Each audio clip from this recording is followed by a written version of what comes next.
makuru atekekanya ikirere cyo kuri wa gatatu igenekerezo rya 11 ruhuhuma umwaka wa 2026.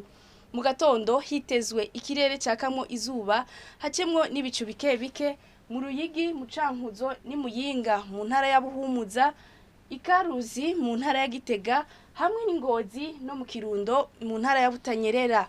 Mu bindi bice bisigaye hazorangwa ibicu byinshi. Ahazoba hakanye gusumba ahandi ni Igitega mu ntara ya Gitega hamwe ni Bururi mu ntara ya Burunga, aho ibipimo by'ubushuhe bizoba biri kuri °C 12. Ku muhingamo hitezwe imvura hose mu gihugu cacu. Azoranga ubushuhe gusumba ahandi ni mu Cibitoke mu ntara ya Bujumbura, aho ibipimo by'ubushuhe bizoba biri kuri °C 29.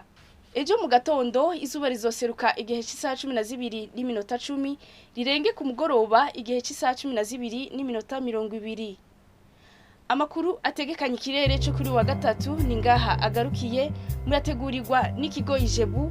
Berize Ngendakumana nije nabashikirije, mwakoze kuyakurikira.